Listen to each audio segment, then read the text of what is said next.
is happening? Scrappers, tool addicts, tool collectors. Welcome to CC Scraps Restoration Channel. As you can see, I kind of cleaned up a little bit more, got some stuff moved around. But that's not the point of the video today. The point of the video today is, if you guys know, familiar with my channel, you know that I work at a welding supply company. I'm a service technician. I fix welders for a living. That's what I do. So our job as well, we do things called trade-in evaluations where a customer will bring their old machine in. We'll go through it, give them a price. We can apply that price to a new machine, or we will just take it in as is or whatever and give them a fair deal for it. So anyway, this old SP-35 came in by Lincoln. I picked this up for a pretty good deal. Everything works on it. Our lead tech, Travis, went through it already and made sure it was good to go. The only thing that is obsolete on this machine that I think that he told me was the control board, which if that goes, then the entire machine goes. But for the price I paid for this thing, I will take my chances. And if worse comes to worse, I know a service tech or two, and I could probably bring that board in and have it fixed and sent out to a company called, I can't remember the name of it now. Innovat. They repair PC boards. So vintage ones that you can't get anymore. So what we're going to do, we're going to go through it, and we're going to show you how to do a quick welder PM on how to do this. Any guy that operates a welder should know how to do these basic things. I am no welder, but I am a service technician, and I do this every day. This is kind of what I do at my job. The only difference is here in the shop, I can have a beer while I do it. What do you think, Joe? Next meeting, you think you can push to have beers while we're working, right? Wouldn't that be great? So anyway, I'm going to stop the camera and we're going to turn it around, look at the serial number and stuff. Okay, so from what I understand, the way these serial numbers work with Lincoln machines only. All right, so we have right here. Let's zoom. Okay, we have, I think that says U105 072.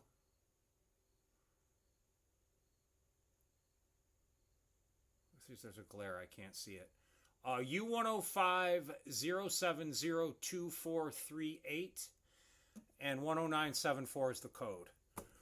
So the U, from what I understand, means it's made in the USA. Some you'll see P or M. P for Poland and M for Mexico. Oh my God, where are we? I can't even see that. The one I believe is the month it was made, which is January, and the 05 is the year it was made, and then the other numbers, I don't know what they mean. When you're looking up parts, like if you own a Lincoln welder and you look up your parts in your parts manual that you can get online, you got to type that code in, and then you can have access to everything you need. Lincoln goes by codes. So let's set the camera up a different way here, and we'll start taking all these tie-downs off and take a look at the stuff here. Okay, everybody, we're back. So I took the accessories off. We got our MiG gun right here. Came with a spool of 035 wire. This is set up for gas. I don't have the Mix 30 here right now, but I'm definitely going to get a tank of it. I can get a little bottle. It'll be no big deal.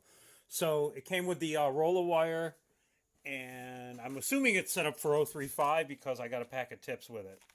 And it's got 035 wire in it. So if it looks like a duck, quacks like a duck, walks like a duck, you're set for 035. Got our work clamp right here in the lead. That's in good shape. I'm going to change this work clamp out later on, do like a K910-1. I like those. Got the nice, we got the regulator right here with the gas hose. Perfect shape. And other than that, we can get to it here. So I'm going to, like I said, I'm going to take the covers off. I'm going to fire my compressor up. I'm going to just give it a quick blowout. And then we'll go from there. So yeah, that's what we're going to do. We're going to blow it out. All right, so we got our 5/16. Get this out of the way before it gets broken. We'll move the contact tips. Work clamp we can leave together on there. I still haven't blown up the compressor, but I'll just so I really don't feel like turning the compressor on. So here we go. I blew the compressor up, and we're just going to start taking screws out, more or less.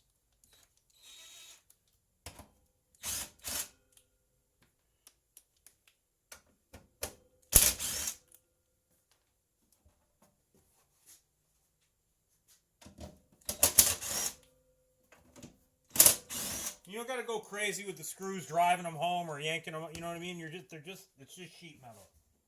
That's all. There's a couple there too. Bear with me as I spin this thing around. Let me see if you guys can still see what I'm doing here. There we go. Yeah. So that's where I work. We're gonna take one of these stickers off, leave the other one on, because we want to. I mean, clearly we know where we're gonna take it if something happens. Whoops.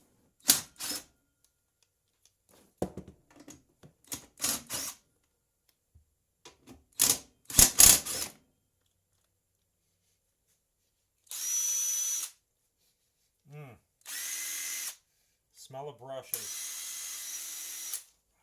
Can you find me crapping out on me? I highly doubt it. That thing's a tank.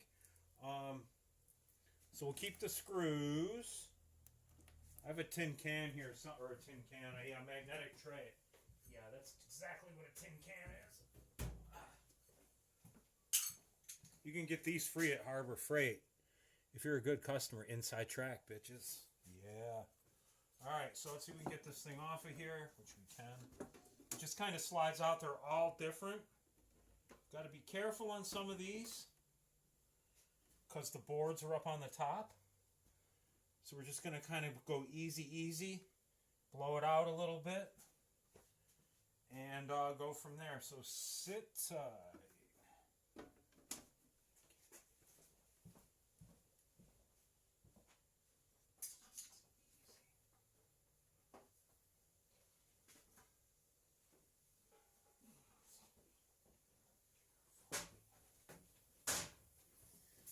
Some of them will have like a little ground wire that's attached to the chassis too. You just got to be careful. Apparently got an air leak somewhere. Maybe right. No, it looks like it's at the fitting. Okay. We'll figure it out. Just kind of go easy and up like this. Nice. You're just going to want to hit it with some air. Whoops.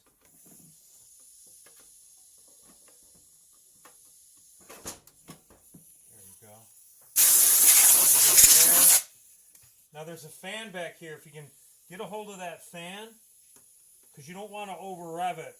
So be careful when you're blowing out your machine. Like I said, that fan will start spinning with the air, and you're gonna not want, you know what I mean? You don't want that to, like I said, over rev the fan. So if you can, I put my hand on there, but I got the top of it up. But you know what I mean. Just hold on to the blade and go from there. So we're going to close this back up, blow it out. You're going to want to get the other side as well. But, you want to take a look, make sure nothing's burned out, nothing's bad. You don't smell anything funny. That's all basic stuff to look for. All right, we're going to close it up nice again.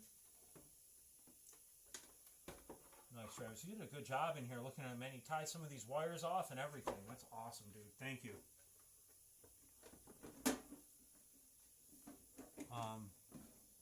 So nice, and just push it back easy. Make sure everything lines up. Don't go hard with it either. You got to go nice. You got to just, like whoosh, right in there, nice and easy. All right, so now we're gonna put the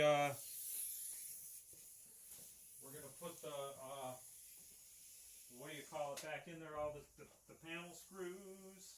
So sit tight here. I'm going to empty my compressor out, and we'll be right back. Okay, so let's put the screws back in. And again, you want to go easy. You don't want to drive them home.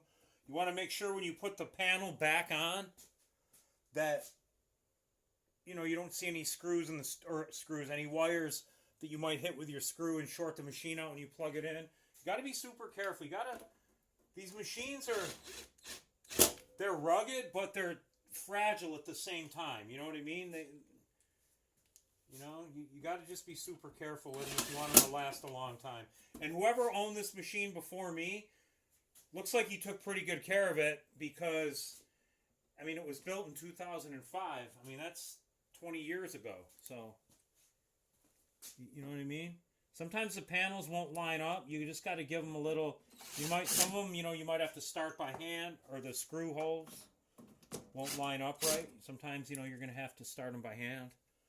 That's what I was trying to say. Got on the side.